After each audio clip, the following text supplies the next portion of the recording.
What is up, everybody? Thank you so much for tuning in to this special Monday night edition of CDP After Dark. And we've got a special guest with us this evening, Patrick Koenig. How are you doing today, sir?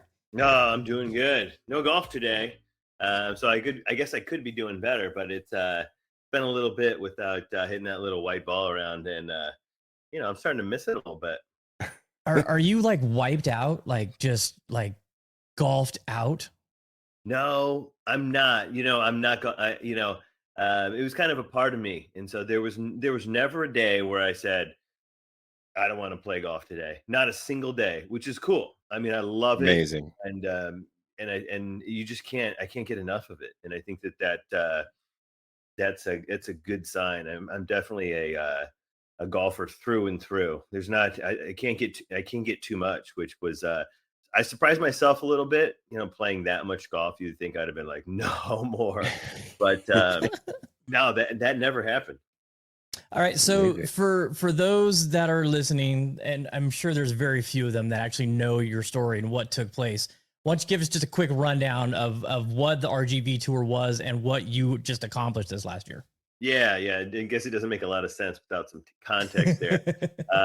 But the RGV tour is the recreational golf vehicle tour. So what I did was I purchased an RV and turned it into an RGV, which is a vehicle specifically designed to set the world record for the most different 18-hole golf courses in one single year. So I had 365 days.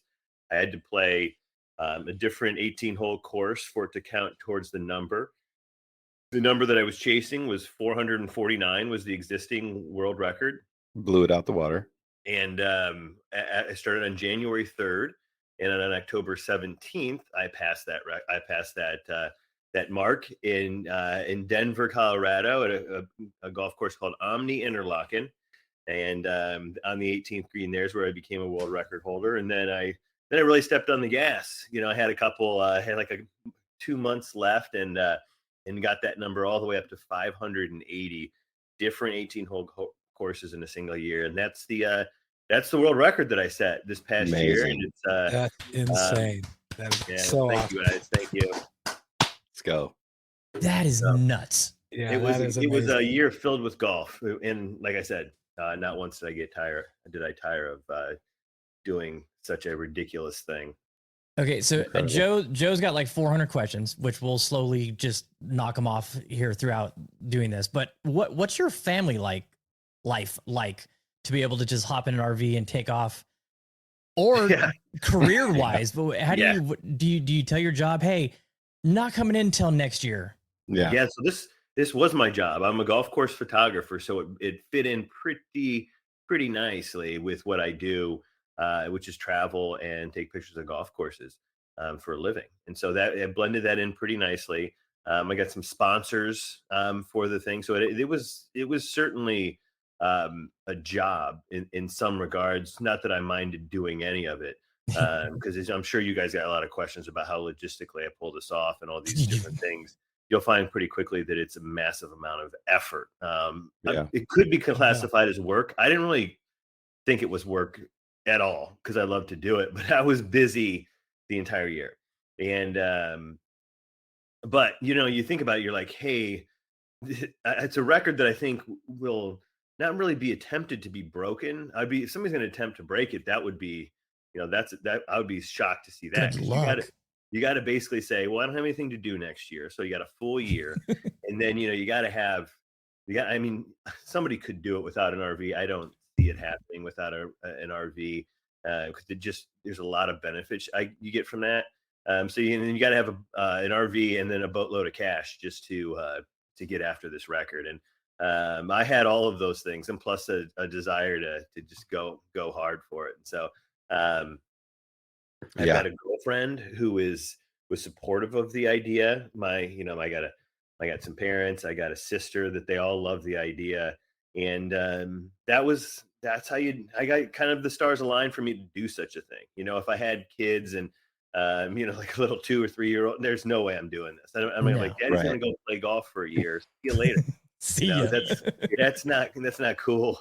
It wouldn't be cool to the kids, but in this situation, it was doable, and it ended up being a really great experience for everybody that came along for the ride. Especially, I'll always remember this year. I mean, big time, like once in a lifetime opportunity, like all the people you met, all the courses you played. I mean, you are a golf photographer and you take fantastic photos, right? Like, Yeah. love your pictures. And it's Thank you. just it's incredible. I mean, the drive to do that, and it's just insane. Like I would love to do it, but I don't think I could physically stand that. I mean, was it There, prerequisite to walk each course, or did you ride carts also? I probably walked about 70% of the Yeah. golf. Holy crap. That's You know, good. so I walked a lot. I walked if I could. You know, if I was doing 36, I was probably going 50-50. You know, I'd walk one and ride one. And then if I'm just one course a day, I'm doing everything I can to walk it. But yeah, there is a point where I think that where I kind of notice, and I would just tell myself that, like, this separate, I'm doing a world record. So like when there's a downtime and I could potentially squeeze in another course, 100% of the time I fired up like Golf Now, or like went down the street, Yeah, found knock the it nearest out. 18-hole golf course and just went and played it. There was no like taking it easy ever. You know, there Yeah. there was not. I mean, there was a couple moments where it's like, I can't get this in, or this doesn't make sense, and then I had some, you know, a couple hours to like, you know, play Words with Friends on my phone or something like that. But you know, that was more of like a necessity to kind of give myself a little downtime, which is important in when you're No, doing something totally. like Absolutely. I was talking to a buddy at work today, and I remember being like a kid in the Scholastic like book fairs. Like my first like go to was the Guinness World Record like book. Is that. that Oh, something like yeah. you like? Was that you back when you were a kid? Like, did you You know, I think strive to be in that? everybody kind of knows those world records, and yeah, the world record is nice, but what I'll cherish is the experience, kind of like doing something that nobody's ever done before, which was one Right. of my favorite moments of the tour. Is that I'm coming down.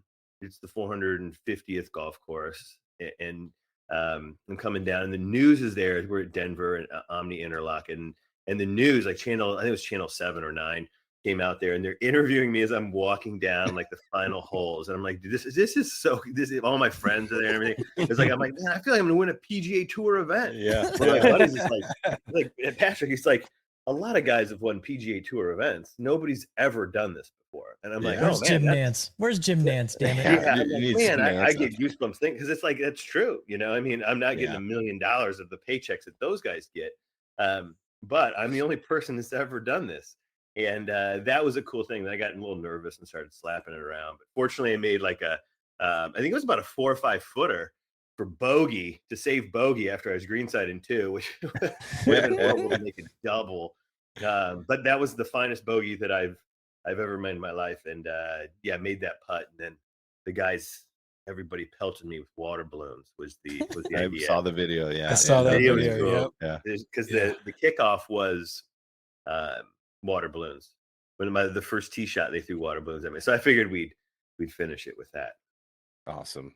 Was there any courses that were like, no, we don't want nothing to do with this, that you wanted to play? Oh yeah, I mean, there was courses that I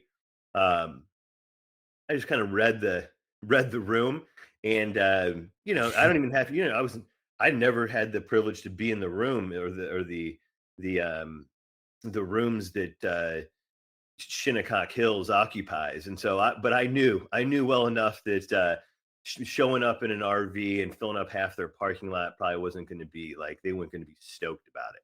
And I didn't want to. So what we did was, we called up Southampton Driving Range, which is maybe 2 miles or a mile and a half from Shinnecock Hills, and told him the situation. And the guy there was just like, loved the idea. He's like, yeah, just park the RV in the back in the driving range. You guys sleep there, and just like, we'll go in the morning, you know, you get you an Uber or something. And I'm like, yeah, right on. And so That's we awesome. just showed up, and I played Shinnecock Hills, and I don't know what number course it was, but that was a bucket list to play and see Yeah. a place that great. And it was just as awesome as I could imagine. We played it in July, so it was prime time, as good as Shinnecock gets. And so I was trying to get a tee time. A lot of people were kind of like, well, we could probably find a way for you on there in October, but July, oh man, everybody's in town, and well, sure enough, we found a member that was happy to host, and that was a cool day. We're Nish and Chris, two very amateur golfers on a quest to play the top 100 courses in the UK and Ireland, after Chris set this challenge on a drunken Saturday night in my kitchen. Join us on our frequently humorous journey of a lifetime as we grapple with the logistical and financial challenge of playing some of the best courses in the world, as well as grappling with our games, because let's face it, it's never just about playing.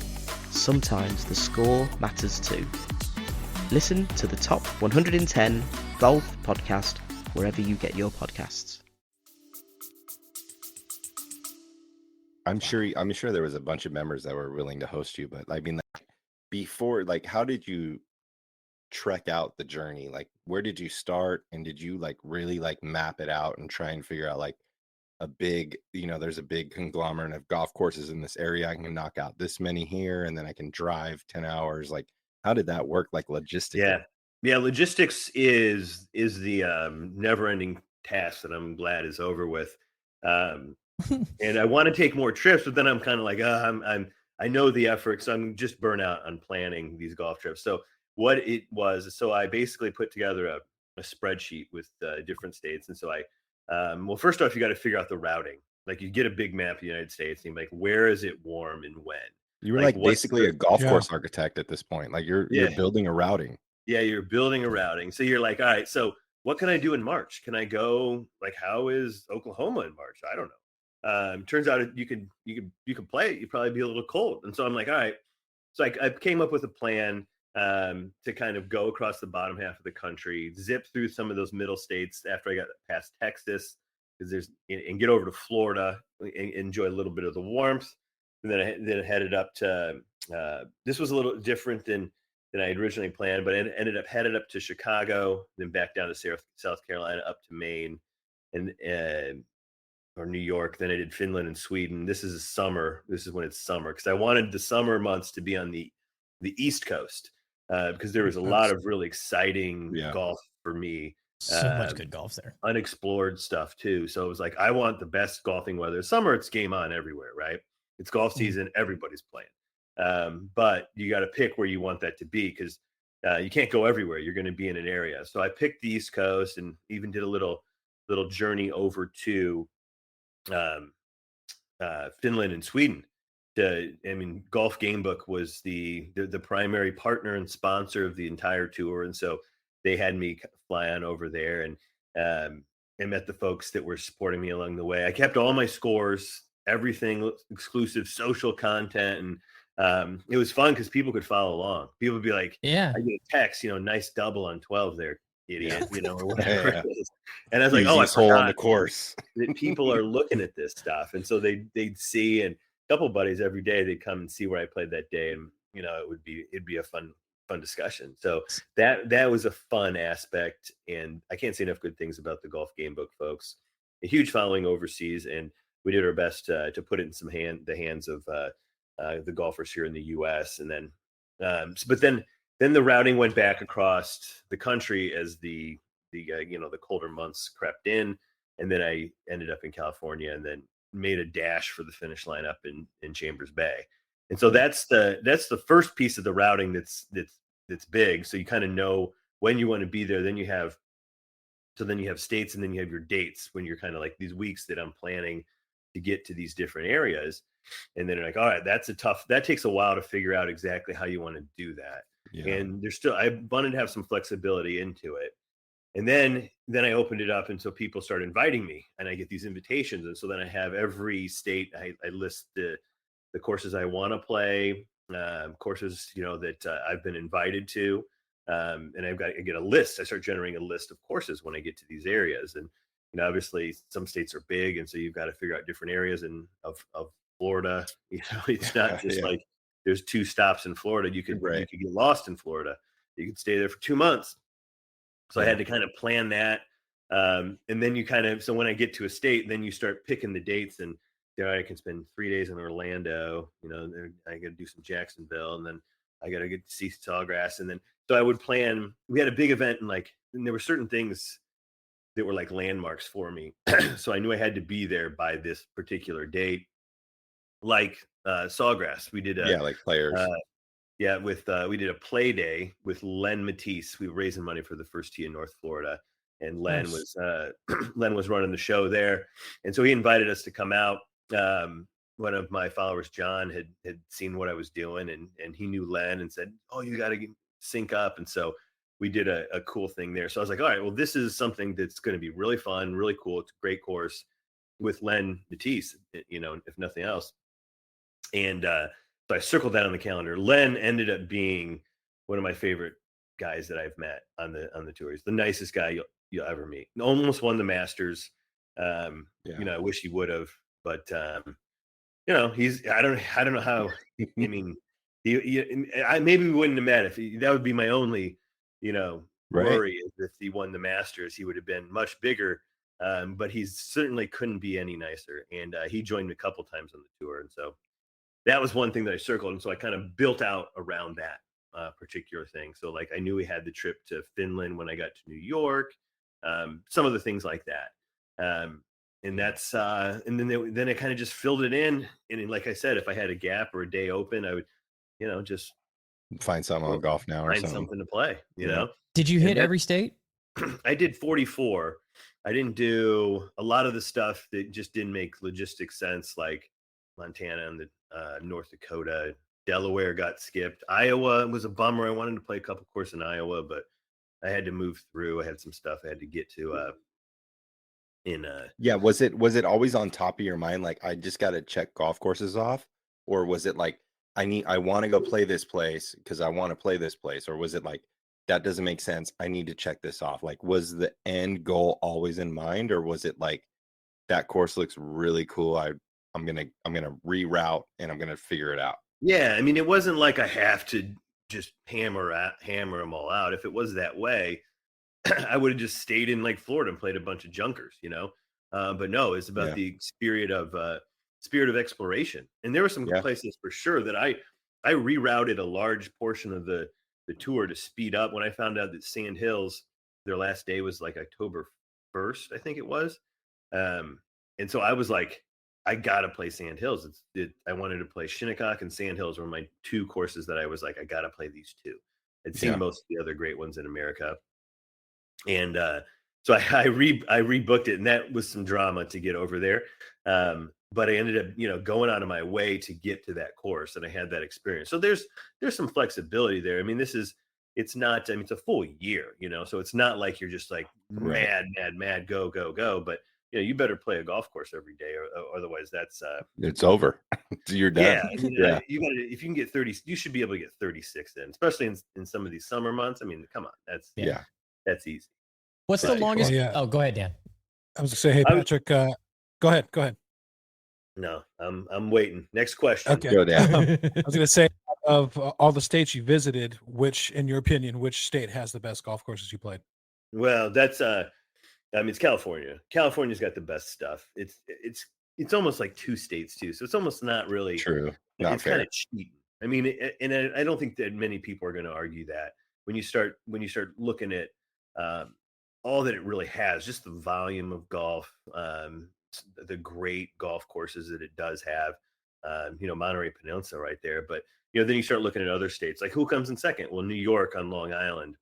If you have access to those private clubs, you gotta have access. It's unreal. It's unreal. If you don't, well, then New York sucks because you can still go play Bethpage Black. And it's not like it's void of public courses, but when you throw in the private courses, and that's the case with America, and they're like close too, because when we took a family trip to New York last year, and I was like, just a little bit north of the city of Manhattan, and there's like some gems that are really close together.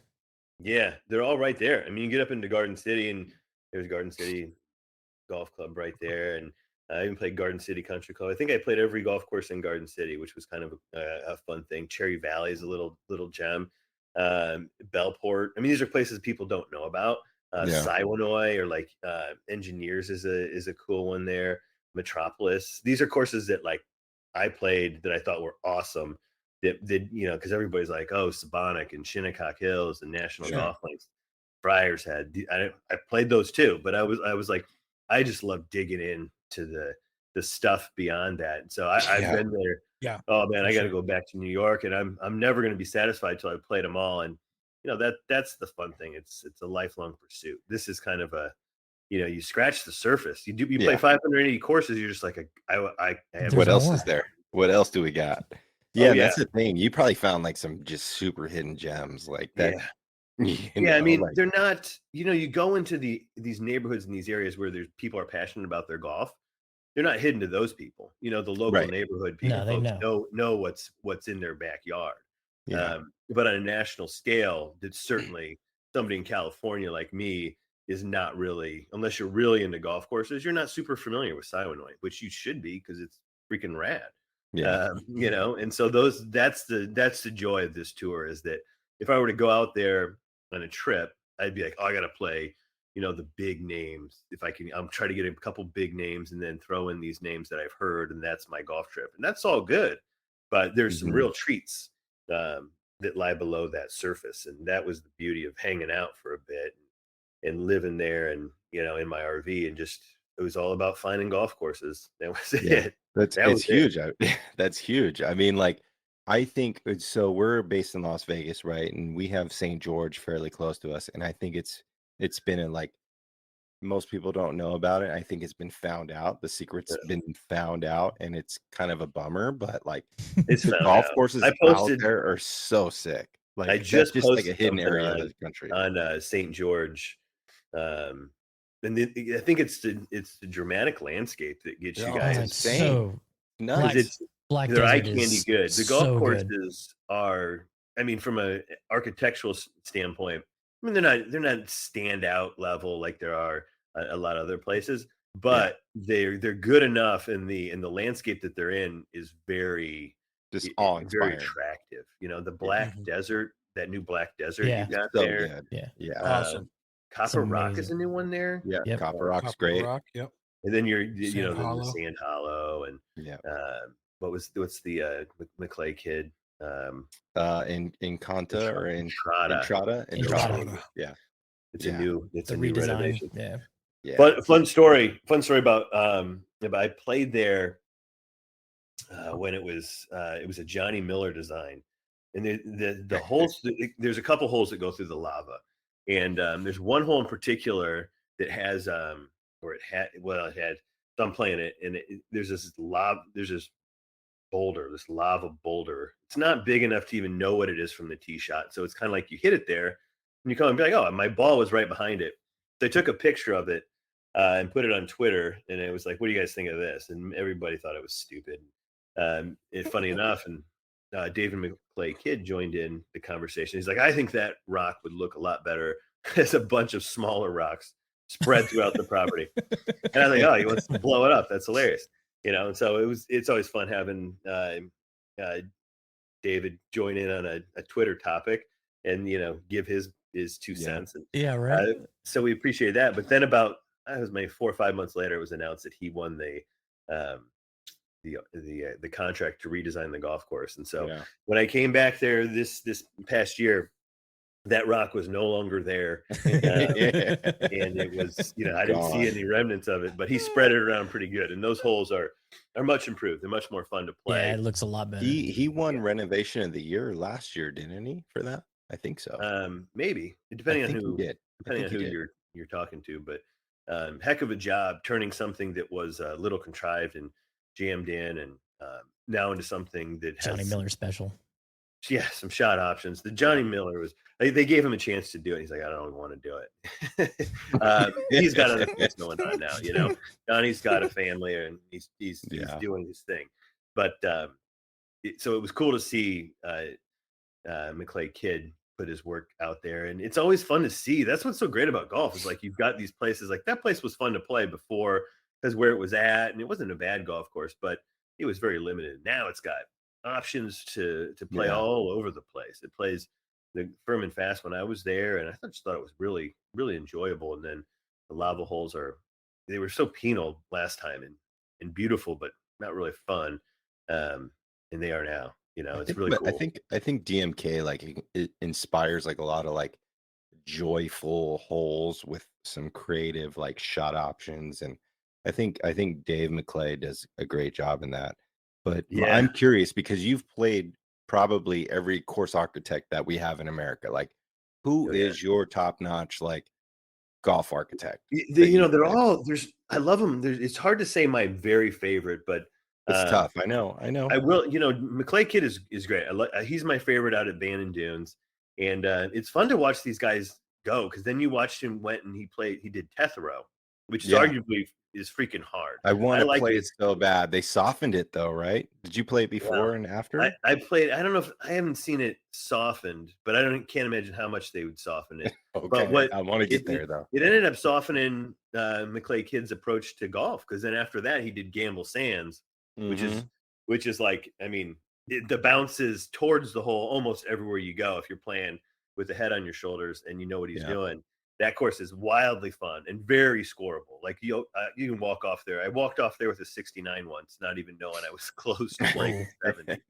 But it's like a lot of people have their personal best there. But I played a lot of Ross, and Ross kind of went up in my opinion. I always thought his courses tended to be plain and uninteresting, and that opinion has changed as I've seen more golf courses. Yeah, there's some really memorable things that he does that make them playable and enjoyable over and over again. And I think early on, as I kind of started playing golf courses, I was attracted to things that would look good on Instagram. I was like, oh, this it looks good on Instagram. Was that sure? That's great. It's certainly part of what is a golf course, but I've gotten a deeper appreciation for golf and the things that make a course really fun and timeless, and the merits of the design stick out to me more. And that's why I always end up with Pete Dye. Pete Dye is my answer to that question. Pete's one of my favorites. Most people hate him because he builds tough golf courses, but I mean, what Pete has done for golf courses in America is bury me in a pop. Bury me in a bunker. Let's go pop bunker. Should I grab my copy from the other room? Because I got that same one. I never got a chance to meet Pete, and boy, I love him though. I love that guy. I did see him resting. His ashes are at Casa de Campo on the 8th, behind the 8th green. Ooh. And it's beautiful little, like, which would have been a good hole just to put the green by the ocean and be done with it. But he built this beautiful little swale off the back right edge of that green that keeps you honest. So like it's a bailout, but once you're down in there, it's a very fun but challenging up and down. And Pete's in the wall, the kind of like just this big swale that goes up behind there, and Pete's in there, and so he gets to watch. Oh wow! Get up and down. No, we gotta go play it. We have to go play. And right on the edge of the ocean there. So I mean, come on, it's like Pete loved to watch people play.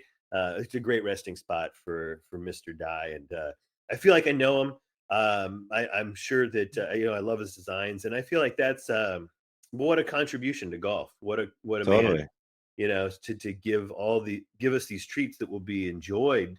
We'll all be gone, and the people behind us will still be loving them. So that's the beauty of these guys that build these golf courses, and thank you for doing that. If any of you guys are ever listening, that's such a cool thing. It's such a cool thing. Amazing. We did an event out at Paiute, which Pete Dye did all 3 courses at Paiute. Yeah. And so after he passed, Joe and I put together an event. We called it Legends Never Die. And it was we were supposed to play all 3 courses in one day.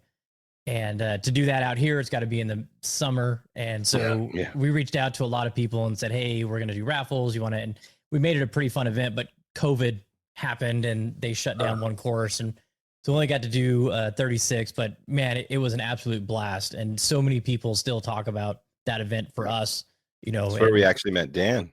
Yeah, that's where we met Dan. Yeah. That's my jam. Love it out of Paiute. Yeah, no, it's good. So, hey, I got a question about architecture and design, and because you said a couple things about how some courses can be just kind of a little basic, but the setting makes them amazing. Yeah. So if you were to take a course like Pebble Beach and put it in the middle of Nebraska, does it have the same appeal? And vice versa, could you take a course that's basic in Nebraska, throw it on the coast, and it's, amazing? Because I've heard some people say Pebble Beach is only great because of where it's at, not because of the course. Yeah. And well, Nebraska's probably a bad example from what I do, because I love the landscapes in Nebraska. If you talk about sand hills, and I think it's one of the most beautiful places you can play golf, aside from the ocean. But that's a good point. So it's, and I used to think, it shouldn't matter, but like, hell yes, it matters. It's a big deal about where we play our game. It comes from the origins of our game. Our first golf courses were built on the sea. That's why they call them links. It's right there. It links the sea to the town, and it's and so there's something magical about playing golf next to the ocean. And so the way I look at golf courses is like, that's one aspect of how you would evaluate a golf course, right? And then there's other things too, is the routing, the shot options, the challenges, and things along that nature that you have to assess as well. And I think a golf course like Pebble Beach does have a lot of really great things going for it, that if you were to take it off the ocean and put it inland into a rather uninteresting environment, it would still be a good golf course, but it's not going to be Pebble Beach anymore, because you remove a big part of what makes it special. I mean, like, you remove the beach. Yeah, it's just pebbles. Yeah. And the eighth hole, is not going to play. That second shot's not going to play over that grand precipice there. If it's just a hill, it's still a good hole, but it's not going to have that same sort of feeling. It's not going to have the history and all these things that, like, people love about Pebble Beach. And so I mean, it's still going to be a good golf course, but it's going to lose that certain magic something that it has. And but you can find great stuff in I would say that Sandhills in Nebraska is a far better golf course than Pebble Beach. For a number of different reasons. That it doesn't have any of the ocean, but it's got these beautiful, just natural landscapes out there in the Sandhills. And those holes are marvelously created. Every single one of them is very unique and just filled with character. You would think that just hills through hole after hole through the Sandhills, it might be repetitive, and no, it's not. And that's my favorite course from the tour, as you might have guessed. I've already mentioned it. Sandhills. Okay. So Sandhills? Did you get to play Landman? I did play Landman. Landman's up there too. I tell you, there's 3 courses I played in Nebraska. I played Landman, Caprock, and Sandhills, and all 3 of those are my top 5. Whoa! Across the country. Yeah, that's 5 out of 580. So Nebraska's got some jams. Wow. You're going to see a lot of golf being built in Nebraska, because there's a lot of land that's perfect for golf, and people have the theory of the formula has been proven to work now, that people are going to travel wherever it is if golf is good enough and interesting enough. And that's what they want. And so now it's like, thank you to shout out Mike Kaiser. It started with Sandhills. With Sandhills, because Sandhills did it first, and they proved that you could go to this place and people would sign up for memberships and do it.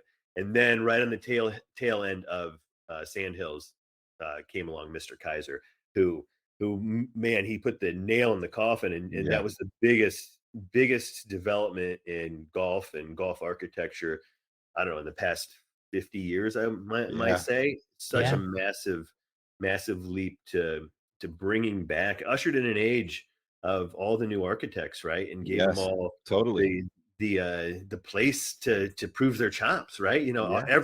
Everybody, the big names in our game is got a course at Bandon Dunes at this point. And so right. Before we get into more Bandon, because we're gonna have some Bandon questions for you. Okay. Steven from the Golf and Dad's Tavern is asking on Instagram, what's your favorite course in Central Florida? Central Florida. The only one that comes to mind is Stream Song. Mm. Then you got 3 good courses there, so you could argue about those 3. Um, and I would probably the blue I think is maybe got too much stuff going on there for me to give it the love. Some really good creative work there from Doak though.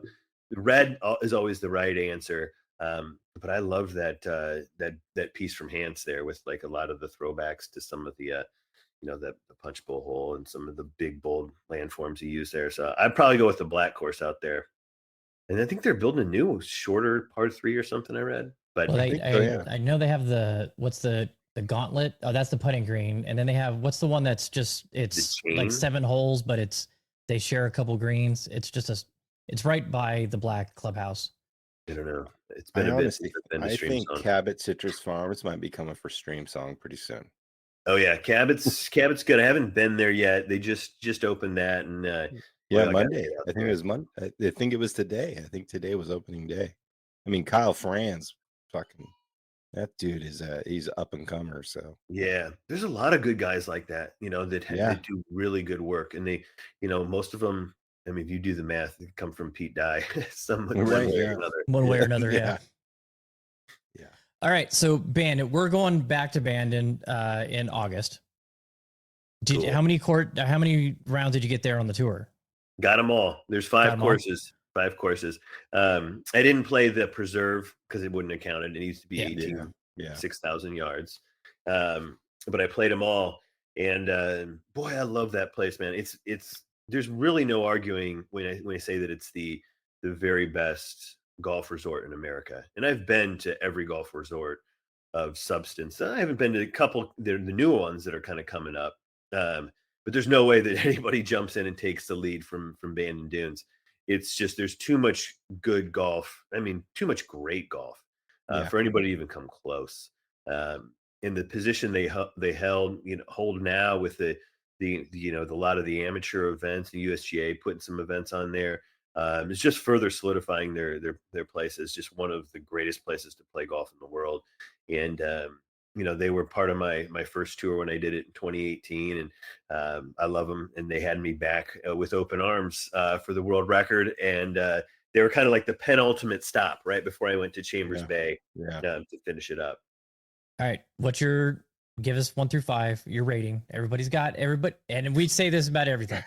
There's no wrong answer to this. Totally. But everybody's got their own. Bandon Dunes is that even if you didn't know what you were talking about at all, and no experience, you could name any 5 in any order, and you'd be like, you're right. That's good. That's right. Yeah, that's that. I draw the same sort of thing when I talk about Pine Valley, because you could say what's the best hole at Pine Valley, and any of those answers is going to be a pretty good one. But we'll get back to the question at hand. The fact that you've played Pine Valley is impressive, let alone what's your favorite hole. That's a whole nother conversation. So we go to Bandon. The original course by David McClay Kidd is been my favorite, and it's changed over the years. So it's changed every time I come back. There's like a little jostling, and right now it's Bandon. Trails has been moving up for me. I used to think it was kind of like the hipster answer because everybody likes the courses on the. It's like, Trails is my favorite. It's like because it's not on the ocean. Well, Trails was underrated before. That's why people wanted it was a little contrarian answer. But the more I play it, the more I love it, which is everything out there. The only one that's never been in the pole position for me is Sheep Ranch. Sheep Ranch has never been one. So we'll go Bandon, Trails, and then Pacific. I always think Pacific is just such a. I mean, people like to hate on it sometimes. I don't know why, because I think it's because it's hard. So good. It's so good, and it's so unusual. It'll eat you up. Back 9 is like I don't even know. There's like 5 par 3s or something ridiculous. If you look at it, you're like, but you don't even notice because you're just like, hey, I'm playing great golf holes one after another. And then you look, you're like, that was unusual, but I didn't mind it one bit. It was awesome. Yeah. And so that's I think a real testament to Pacific. And then we've got then I put Sheep on there, and then Old Mac moved down. I don't know why. They're so good. It's like I feel bad putting Old Mac at the bottom. Yeah, that I love that hurts. place. Oh. Anybody at the bottom is always like a ripoff. Maybe we'll do. I think I think Old Mac and then Sheep. We're gonna flip flop them. And Sheep is an amazing golf course for that piece of land that they've got there. It's like they've done such a fantastic job of getting even just 18 holes on that thing. Yes. Yeah. It's from a routing perspective, it's going to win the routing award all day long and the view award all day long as well, because it doubled the number of holes on the ocean when they built that. Yeah. I think I don't know, there's like 7 or 8 holes on the ocean there. And that doubled the number of holes on the ocean for the entire resort when they built Sheep Ranch. So really, I like that place. It was a fun story about Sheep Ranch is having been in the golf industry for a bit now. I've had some really cool experiences, and come on. I've got a chance to. I saw it when they were building it, so Did you play it before? Oh yeah, when it was the Sheep. When you had to go to like the liquor store and get a tackle bar in, or and you just go out and you hit your ball around, and it was a different thing. But then the story that I'm talking about was once they had purchased it and were transforming it into what it is today. I was out there walking around and it's all covered in sand, and they're pissed off because the wind blew. They shaped the greens, and then the wind blew all their greens down into the fairway. Because that's the problem with people don't realize it's like they shape them in sand, and if you're not wet, the wind will just blow them away. So they had some wind that just wiped them down in the fairway. So they were pissed about that. But one of the shapers for Cora Crenshaw is out there, and he's shaping the 3rd and 16th green, which is one of the greatest spots in Bandon, one of the greatest spots on to play golf, and will be known for some time. And so I'm like fairly cognizant of what is happening here. I'm like, this is a moment. Like this guy's shaping this green. It's going to be enjoyed for hundreds of years. That's so and I'm awesome. Like, cool, man. So I'm just like watching him, like, oh, it's going down. This is history, right? And I'm just eating it up. And so I'm talking to him, I asking him questions. It's like, how are you going to make it so like when people are hitting their shots into the 3rd hole, somebody skulls one that doesn't beam people in the head. He's like, that's kind of what I'm trying to think right now. He's like, you know what? If you got any good ideas, you seem to know what you're talking about. If you want to, draw a line in the sand, and if it's good, we'll use it. I'm like, are you serious? You're like, you awesome. They're like, yeah, dude, a good idea is a good idea. Right. And that's how Cora Crenshaw operate. If somebody comes in and has a good idea, they're not going to ignore it just because it came from somebody else. And I was like, wow, that's how you get great golf courses, because your guys building these places, they know. And obviously everything's got to go through them, and they have kind of a final say on it. But like a good idea, let it rock and roll. And unfortunately, I didn't have any good ideas for him. He was already on top of it, and so I missed my chance to leave my mark. But I think that's what's really, really cool about like the new architecture wave. Like I've heard that about Doak. I've heard that about Hans. Like if a shaper has an idea, they're like, do it, and then I'll check off on it. But like if it's a good idea, do it. And I think it's like a collaborative effort, and I think it's making really good golf courses now, and that's what I love to see. I wish you would have you should probably just put like a Nike check or something. Just did something on 16, like keep my ball up right here because I usually hook it or cut it or whatever. Yeah, they did a pretty good job with some of the swales and the efforts and runoff areas. I was just looking at it. They came back again. I was like, oh, this is well done. Joe and I played the Solstice a couple years ago, and so this is Joe's first time on property, and so we played Sheep one day, and it was like 30, maybe 20 mile an hour winds. It was more than that. Oh, no, the first time we played. Okay. And then our last round, and Bandon in the afternoons is when the wind comes. So our last round was on Sheep Ranch for the Solstice, and it was like 50 mile an hour gusts. Yeah. And 45 mile an hour sustained winds. Yeah. I hit driver on 16. Hell yeah. Yeah. I swear, I've never had a better time in my life, man. It was so much fun. It was incredible. I mean, you're just getting, because the wind here in Vegas is different. It's a painful hurt wind, and the wind up there is just kind of annoying, but it doesn't like mess you up. It's euphoric. It's energizing up Well, there. the courses are built to play in the wind. So it's designed to be windy. In Vegas, it gets real windy. You just start hitting into houses and stuff, and it's like it's not really solar panel out. Hey, so Jeremy's joined us. Yeah, I'm so sorry I'm hopped on. late. I was looking forward to this, so I apologize. Well, you're here now, Jeremy. Welcome. Yep, thank you. Do you got any questions off the top of your head? Dude, No? I followed you for so long. Like I was looking back, and I think 2015 is when I followed you on Instagram. yeah. And just Hell yeah. so I'm a longtime listener. That's yeah, I enjoy I it. was first time caller. Yeah, that's 2015. I was not a professional photographer at that point. I'll happily say that. I was just an enthusiastic golfer. And boy, I posted some duds back in the day, but then I also posted some home runs, and that's where I learned from. So thanks. It was the high kicks. The high kicks gets everybody. The high kicks. High Very memorable. kicks. I mean, there's worse things to be known for on the internet. I happily dole out a couple of them, and it's always fun when I come out to like an 18th green or something. And somebody, where was it at Oakland Hills? Somebody was like, "Let's get some of them high kicks." It's from like the balcony. Somebody's having dinner or something. They recognize me. That's cool. That won't get old. Really fun to that's what the Instagram is about, is like bringing the community together and enjoying what we love. And that's what the tour really excelled at, is kind of providing a vehicle for that to happen. What's the longest time you went between rounds? So there was not a day off, so to speak. When I was in the zone, there was a couple times where I would maybe almost 24 hours, or you tee off in the morning, get done at like 10 or something, and say something, you travel, and then I didn't play till the next afternoon.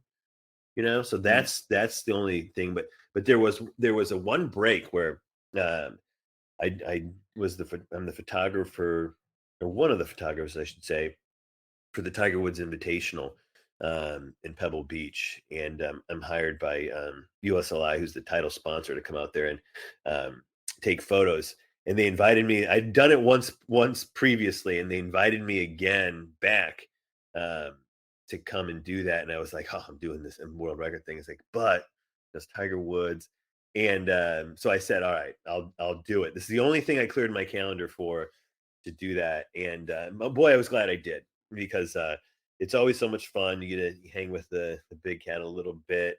And then they liked my photography, and right after that, they invited me back for next year. So that's awesome. Nice. It was a good decision. I lost 6 days there, where I didn't get to play golf for 6 days, and those were the only days I didn't play golf. Every other day, I was like, "Oh, I gotta get back on it." I remember I came back and played Castle Pines in Colorado, and I was like, my game felt weird, because I'd played like 280 some days in a row.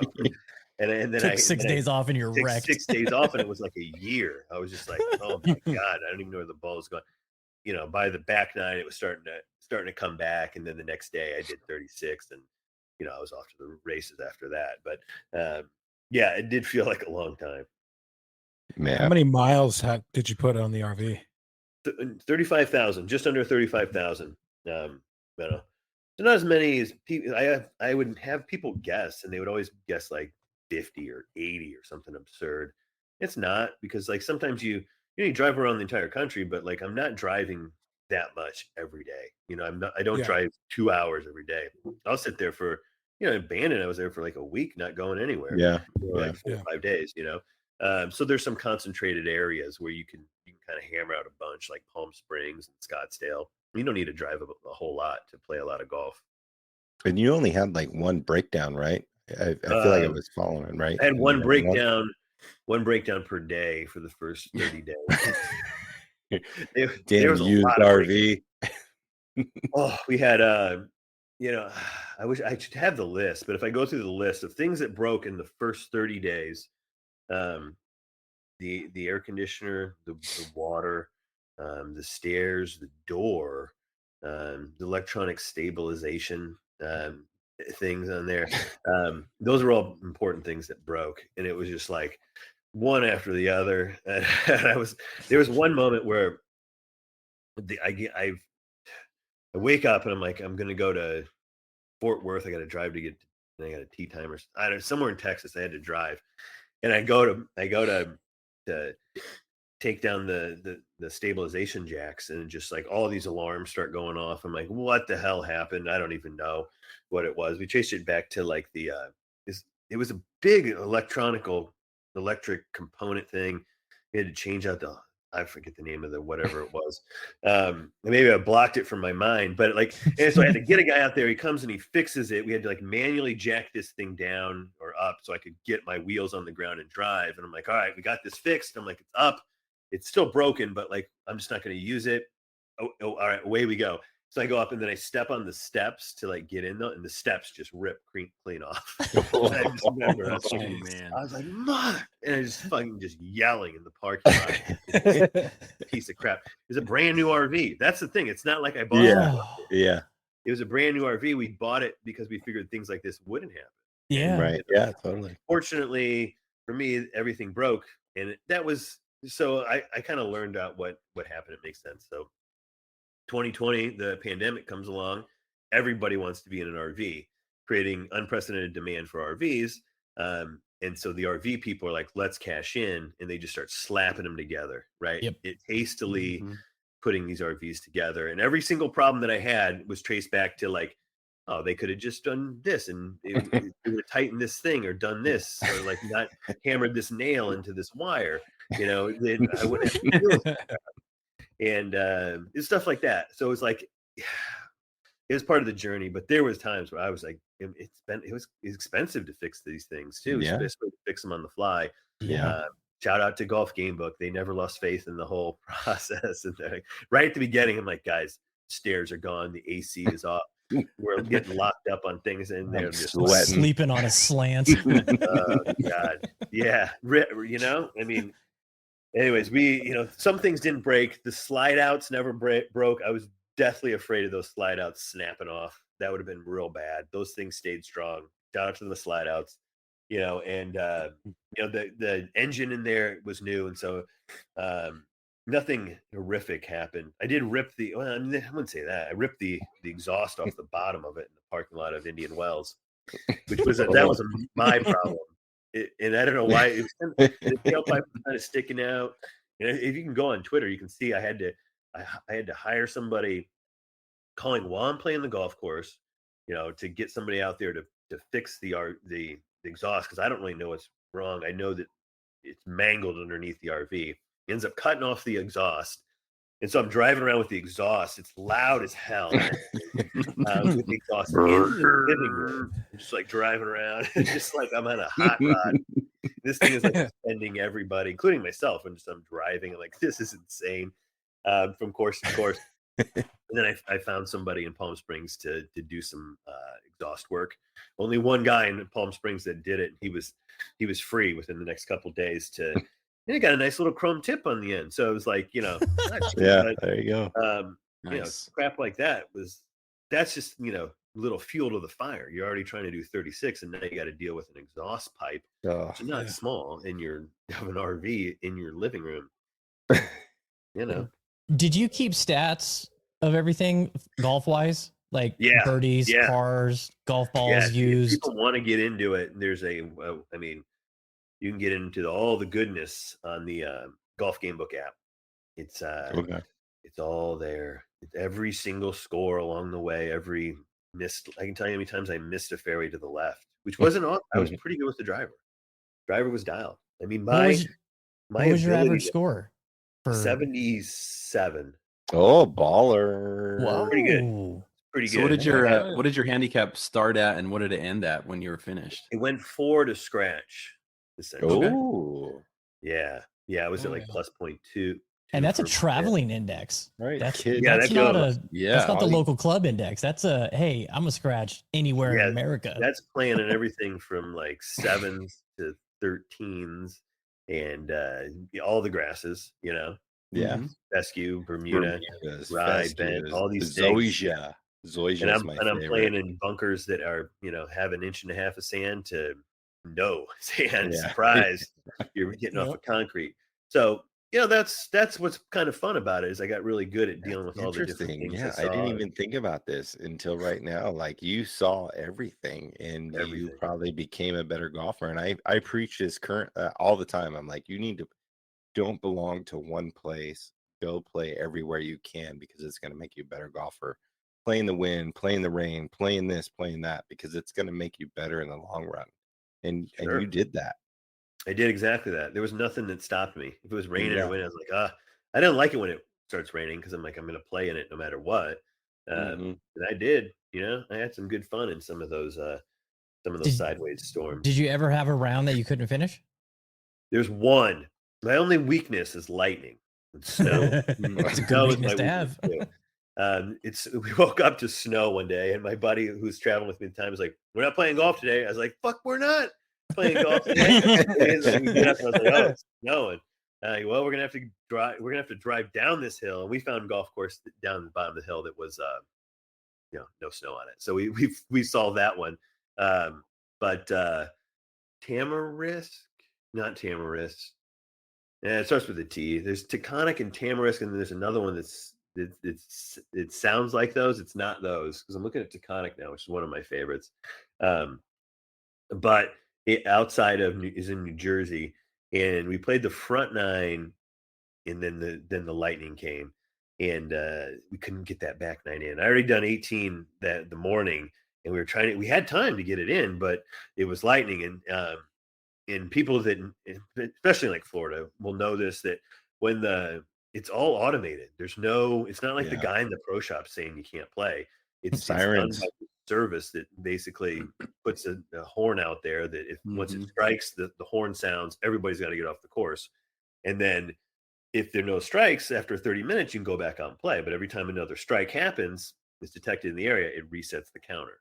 And so we're sitting there waiting for we'll watch it get down to like 10 minutes and then another strike. Like, oh, Oh, that sucks. we're plotting ways. We're like, I'm just going to go out in the back nine, just book it around the back nine. Like we're like going to break the law here.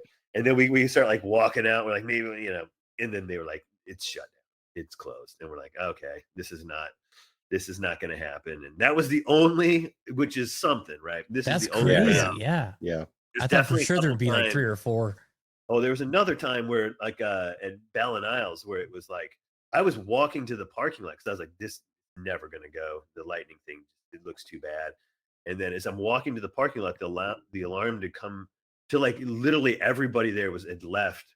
The cart guys were like, was that the alarm? Can I go back and play? And they're like, yeah, dude, you can go play.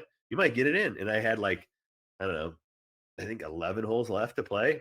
And I played those 11 holes in like 40 minutes. And Nice. got it in. Got it in. Yeah, got so it it's in.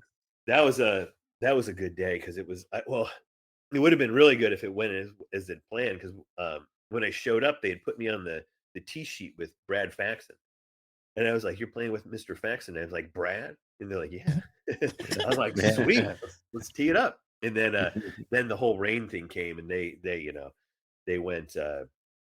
They gave up like everybody else, but not I. I got in 18 holes that day, or 36.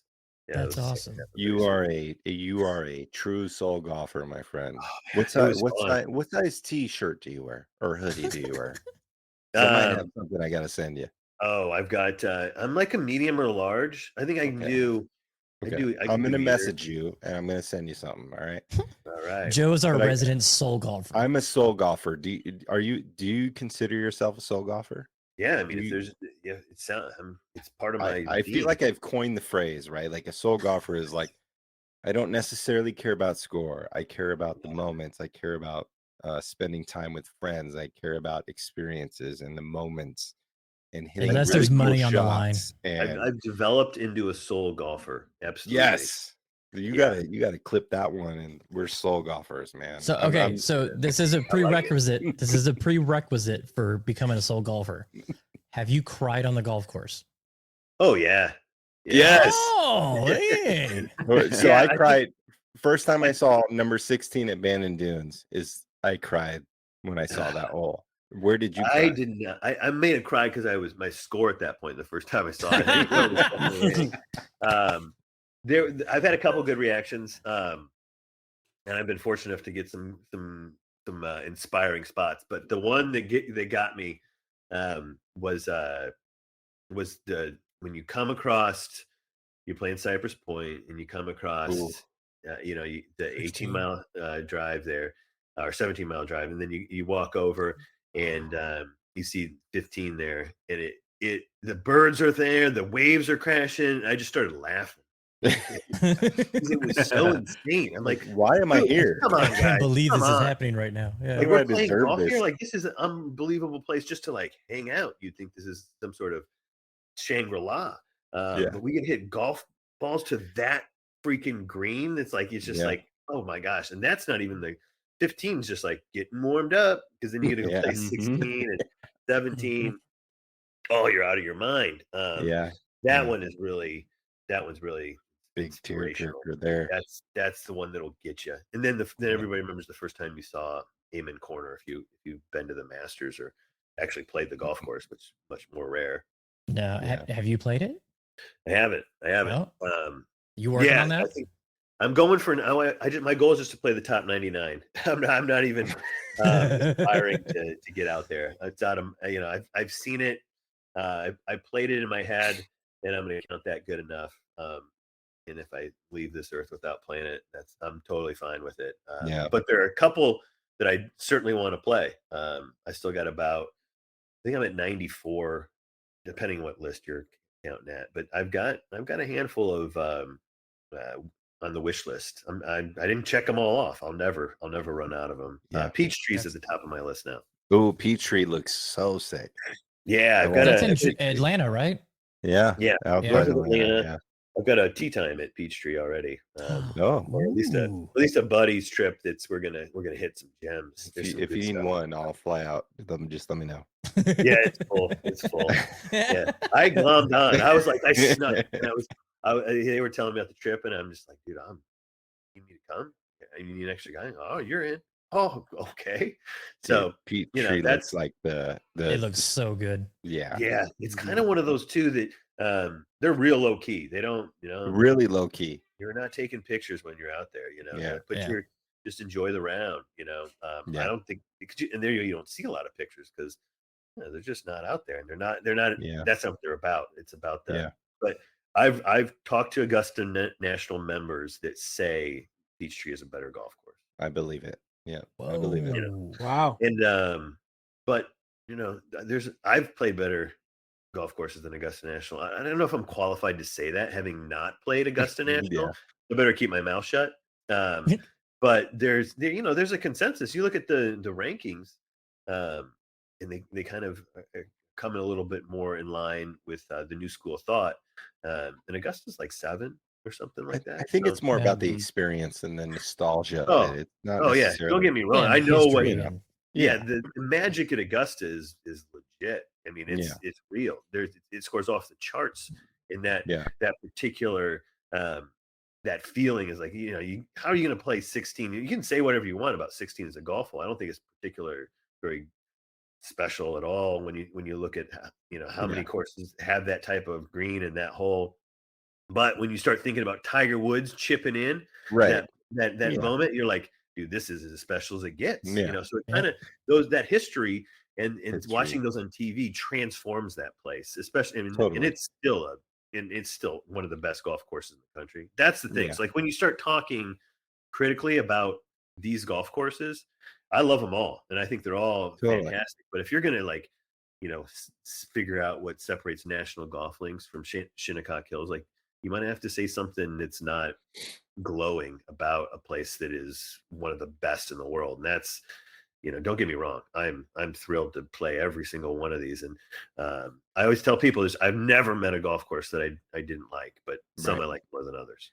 And that's the thing. It's like you have experiences in different courses, and there's different vibes and there's different moments. And it's like, you could have aced somewhere, or your homie was drinking a beer and then he like nailed one and chipped one in. It's just like it's so creative, and that's what's so cool about golf is like everywhere you go, the course is created for you, or there was an architect that built it out of the sand, and every experience is very unique.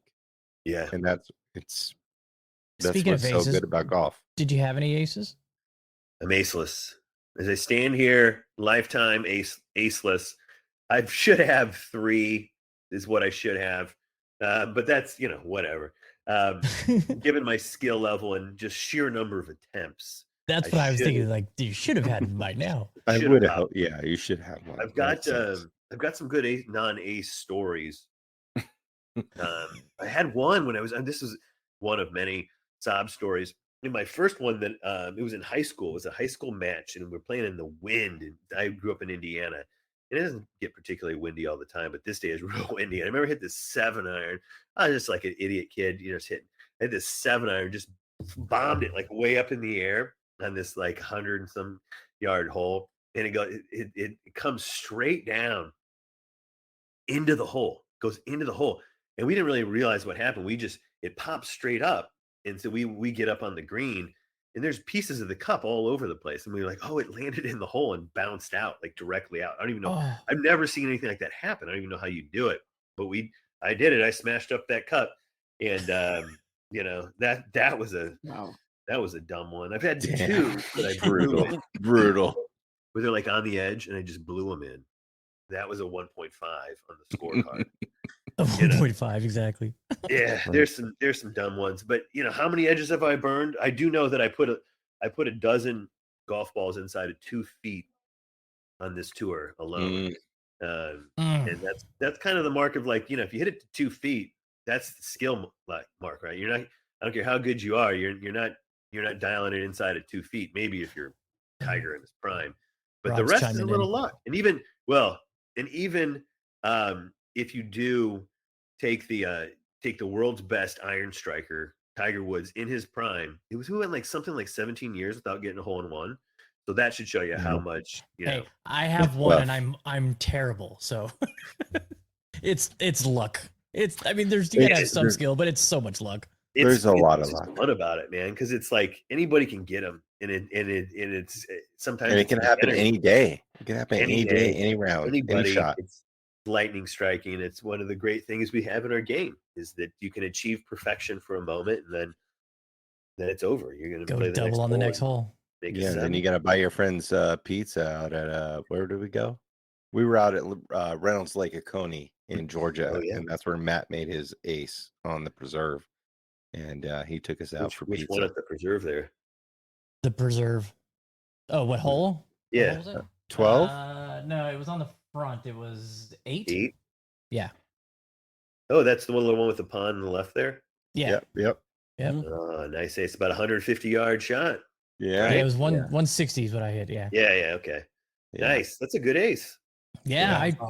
It was the highlight of my golfing career so far. It was our second 18 of the day. It was and like a everything was closed. The clubhouse was closed. Oh, it was awesome.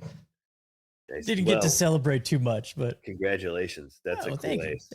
That was cool. All right, so what sticks you playing? What's in the bag for Mr. Koenig? I got some MP59s, Mizunos. I think the shafts are completely dead because they had them like. I'm not like an equipment 500 guy. rounds of golf, they probably are. Oh my! Oh, then I had them. They put them in. The shafts are so old; they've been hot and cold for like ever. I've owned them since I've driven, all over the country, and I just never changed the shafts. But what they feel like butter when you hit them good. The heads are, are going to go bad. And I put them in after I gotten a little sick of my Callaway clubs. They were just getting beat up, and I was like, these things are toast. Let me try those MP59s, and I just threw those in. And I was like, oh, they feel so good. They feel so good.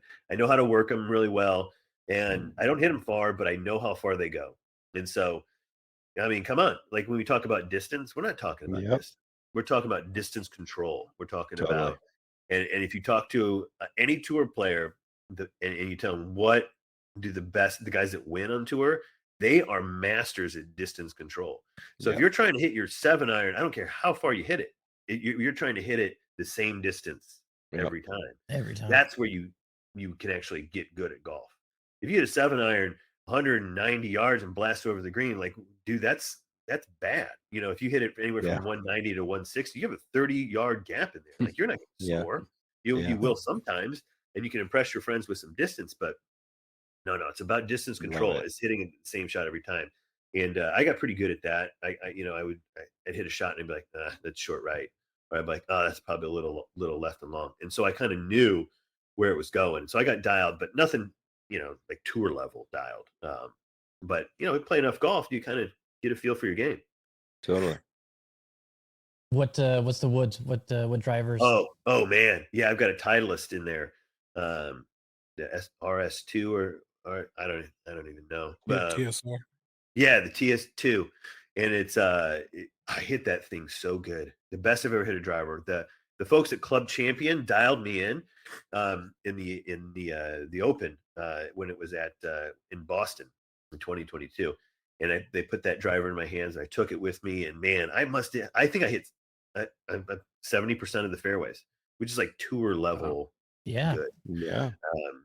And that really made the game fun, because then you can appreciate you're in the spots where you should be off the tee most of the time, and you still can have the fun of recovering, because 30% you're not, but allows you to play the golf courses they were designed, and then it just becomes a much more enjoyable game when you've got you're enjoying it as the architect laid it out for you most of the time. Then it's fun, and you're usually around par or challenging par every single golf hole. Yeah. What's the flat stick?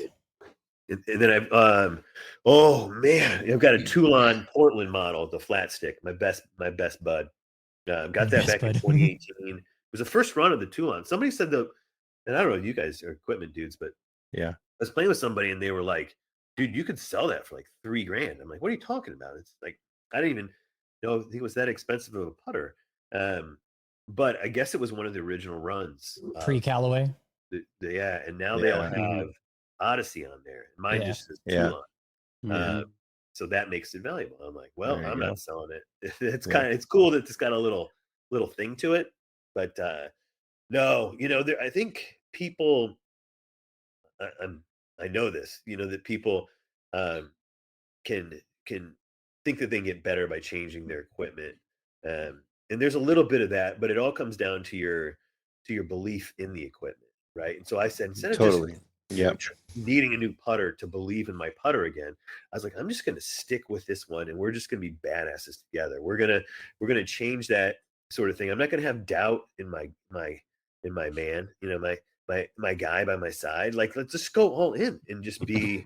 This is the putter for me. We're going to die together, and we're going to make a ton of putts. And I tell you, when you adopt that mental attitude, I mean, people say putting is mental, right? It's all here. So here's an example. They're all laughing at me. Listen, because Matt. This is what I did. I don't know. This is maybe like 10 years ago. I was objectively not that good of a putter, so I was just kind of okay, average. But I would let myself know that I wasn't that good of a putter. I would tell myself, the self-talk was, if you were good at putting, you do this. Like, not even just negative, but like kind of just making it a reality. I was like, you know what? I know that this is all mental. I could get better if I change my mental game. So I was like, how do I go about doing that? And I was like, I came up with this plan. And I started calling myself, I was like, I play with a lot of people. I tell this story because it works. And so I came with this thing as I started calling myself one of the top 10 ranked putters in California according to the California putter rankings, which there are no such thing, but there is now, because I'm in the top 10. I'm like one of the highest ranked putters in California. And so I was just like, that's who I am, and that's what I'm gonna say. So like, I miss a putt, I'm like, this is odd. I have such a bad day I'm a top ranked putter in California. These usually go in. And then if I make one, it's like, well, I'm top 10. I'm top ranked putter. Supposed to make that. No surprise that went in, And so I mean, I'll let you guys guess what happened over the next couple of years. I became a very good putter, and I didn't do anything different with my stroke. Didn't change my grip. Didn't change my putter. I just changed my mind. And you can do that Yeah, I mean, people say golf is mental. It's all mental. It's all So mental. you can Yeah. sit here on your couch and get better at golf if you're doing Mhm. the mind work.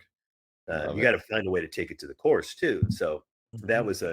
was a cool thing that I did, and I hopefully have inspired some people by telling that story all over the Yes. land to Hope come you up with did. their own state putter rankings, and don't just and that's you notice it in the greats too. The greats are even delusional about their greatness. They forget anything that they didn't come in through in the clutch. Oh, that never happened.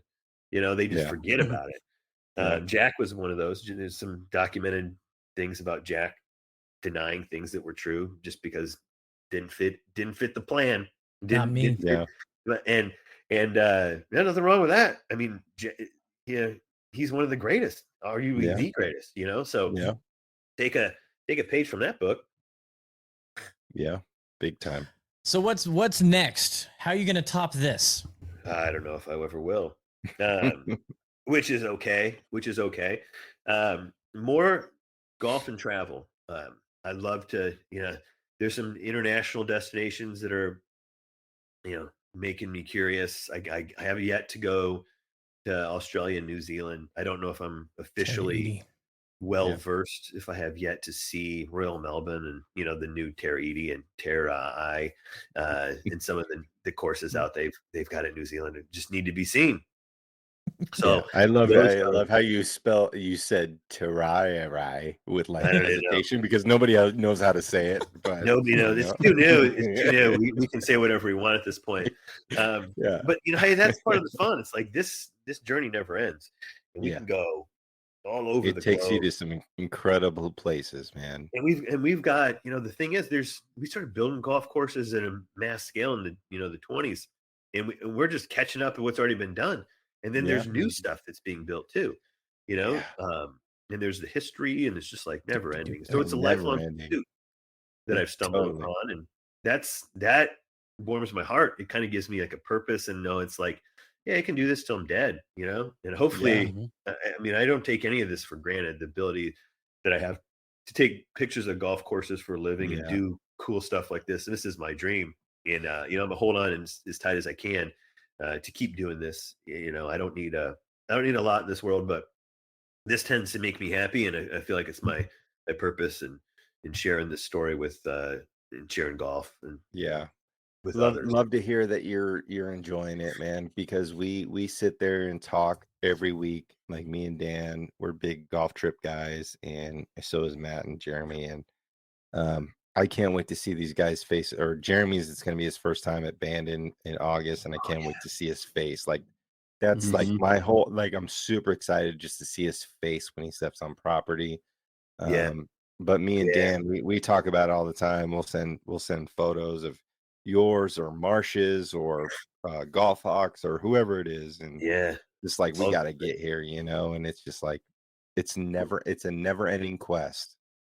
well, it's funny you bring that up. Is that I love to go to places with like first timers. Is it Yeah. Jeremy? That was your first time? It's gonna be his first it'll time in be, August. Yeah. Dude, it's going to be so cool. I mean, because Yeah. I was like, I want to go with you guys now to just Yeah. watch Right. that as well. Please Yes. do. Please Yeah. do. And just to be like, watch the first time you see 16 or play 16 and just your reaction, and like then it's fun to kind of like give you a little bit of be a guide in some sense, and like Yeah. give you a clue what's going on. And the newbies are always the best, and Yeah. Bannon's like that. Other places kind of have that too, but the first time you see, like, it's fun to walk around Pebble Beach with somebody for the first time and watch Yeah. their jaw drop and how excited they get to hit that shot on 7. And there's just a lot of moments like that in the game that we're blessed with, because most places like basketball, it's like it's a court, Yeah. Same everywhere.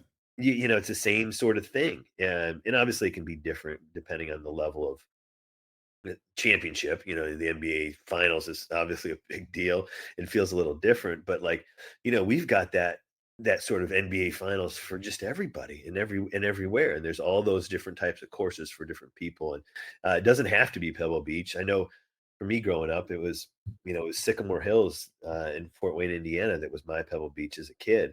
And that meant a lot to got to see that for the first time. So there's all these little things that can get you excited. It's just, you could talk about it forever. We could love it. I mean, you guys are like me. Yeah. Okay. So So good. us being Vegas based, we got to get your favorite Vegas track. Oh yeah. Well, I'd probably drive up to okay, let me think about this for a hot second.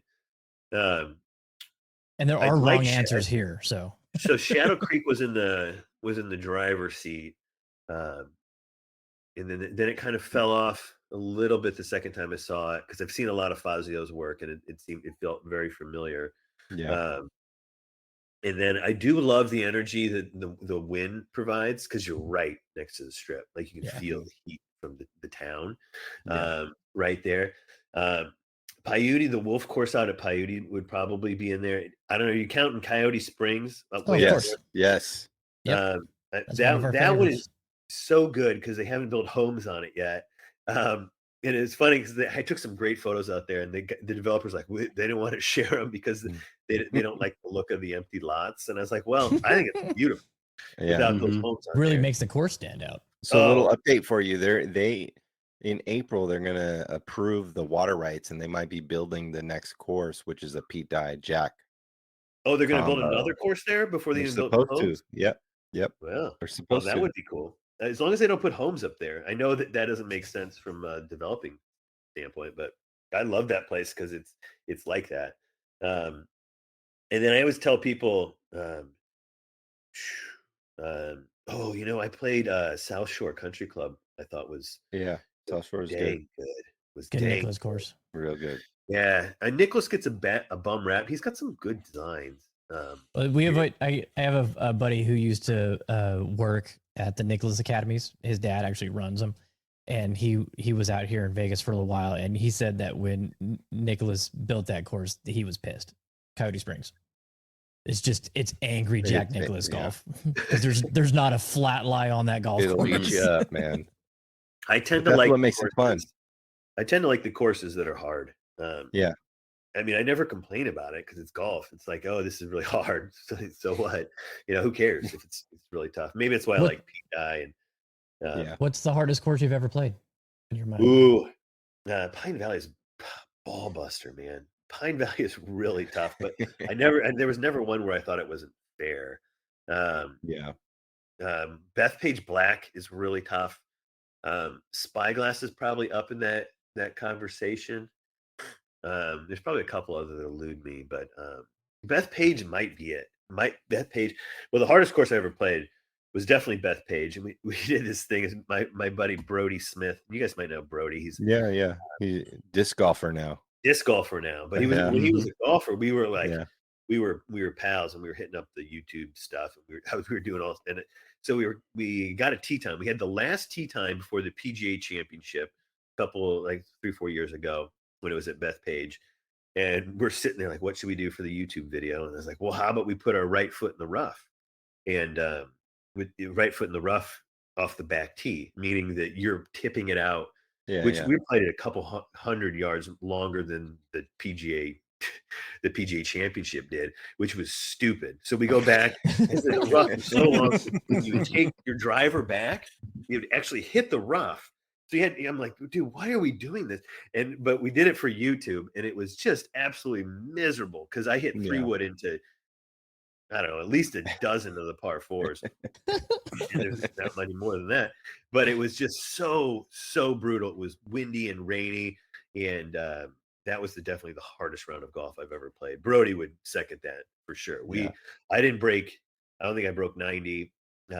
He might have. He was right. He can bomb it. He's a pretty phenomenal athlete. He's powerful. Oh, he was so good. He's just one of those athletes, and he got into golf and started playing a little bit, and he's got a tremendous following on YouTube, and so he would get invited to all these really cool things. He got invited to play in the Pro-Am at the Genesis at Riviera, and he straight up beat Jim Furyk, shot 67 on it.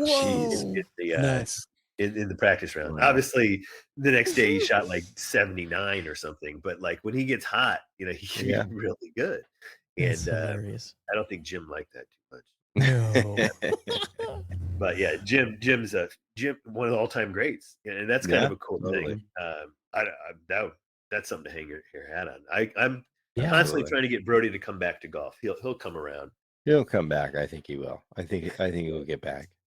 I mean, I think we're probably running out of time here soon, but I got a couple last quick questions for you. So, Sure. greatest turn shack you saw? It's always Hot Dog Bill's at the Olympic Club. I say, yeah. There's Sonny Hanna's got an interesting cheese dog outside of Philly. Don't sleep on Sonny Hanna. They have a great amateur tournament there. Everybody talks about. But Hot Dog Bills, man, the burger dog at the Olympic Club, always get two because one isn't enough. Okay, so I Solid I advice. was going to go into the greatest turn snack. So I guess that's Hot Dog Bill's too. Yeah. I'm trying to. Yeah. Yep. That's the Yeah, answer. Yeah, There's only one answer. only one answer. Hot Dog Bills. You guys got anything else? I mean, we're at 1:30 almost, and Yeah. it's been an absolute pleasure. I could talk all night, but I Yeah. know we Yeah. out of respect, we'll keep it Yeah. at an hour and a I'll half. just do this. It's like it's midnight already, but yeah, I love talking about this stuff, and so. Boy, Are you it's been still? Are you in California now, or is that where you're based? Or Yeah, I'm in Laguna Beach, not too far from the ocean, and boy, I'll be my next thing I'm doing a little ski trip, which is going to be A little change of no pace. golf, little change of pace. Gonna mix it up a little bit. so when's the last round you played? Oh, it's been about a week or something. When did Wow. I play? Yeah, it's been a couple weeks. Are you I missing it played- yet? Oh yeah, I'm Yeah. missing it. I played. I was just trying to get out to. I'm trying to do every golf hole on the Pacific Ocean in California. And there was one that I hadn't played, Sea Ranch Links, and I got that one. And now there's a couple holes at Sea and Air Links that I'm trying to get onto, but and that's it. Then I would have played every hole in the ocean in Wow. California. And it's a Navy place, so you can't just get on as a citizen. You have to be Gotta sponsored know by somebody. Yeah. active Navy personnel. Have So you that's my next challenge. have you played Death Valley? I thought about going when I was in Vegas, but I haven't. That's What's a the fun one? course. The Furnace Creek or something? Furnace Creek. Yeah, Yeah. Furnace Creek. Furnace Creek Ranch. Yeah. Yeah. I almost did it. I was like, it was like a couple-hour drive or something. Yeah, I did years ago when I first started doing the breakfast ball. Me and a buddy were thinking about, hey, let's find something stupid to do, and so we went out and played as many holes as we could in July in Death Valley, and yeah, that was. Is Furnace Creek any good? I couldn't figure it out. It's different. It's unique because you're 200 feet below sea level, and the way Death Valley is, it's like a convection oven. And so the airflow above the trees is wild. You can play two holes that are back to back and have different wind over the trees on two holes that are similar. It's wild, but it's a fun. It's nothing that you would ever like. Hey, let's go play Death Valley today. It's just something that if hey, I need to go to do this to say that I've played golf at 200 feet below sea level. Yeah, that was my thought, and I didn't do it. I don't know if I'll get there. Maybe on 3.0 if there is one. Well, hey, so next time you're in Vegas, hit us up. Let's go play some golf. Yeah. Oh, would love it. I'll definitely be back in Vegas. It's not far from here, and it's a good little desert, little vacay, an easy one that I probably just drive out there. So I'll be back. I still got to see I haven't played the Summit Club. Yeah. There's Awesome. only one of us on here. Dan's played it. That's it. Yeah, it's pretty awesome. We'll figure something out. But boy, guys, thanks a lot. This was fun chasing daylight with you boys. I love it. All right, Joe's gonna do his thing and take us home. Thanks so much, Patrick. Yeah, Thank you, Pat. I mean, it's been incredible, man. What a journey you went on last year, and we are big supporters of you and what you represent. We are thankful that you jumped on the podcast with us. What a great discussion. We're here every single week for you guys. Go check out Patrick Koenig. Follow him on Instagram. there might be a 3.0 coming. So make sure you tune in. Chasing Daylight podcast. We are here for you every week. Until then, make sure you get out there and chase some daylight. Later.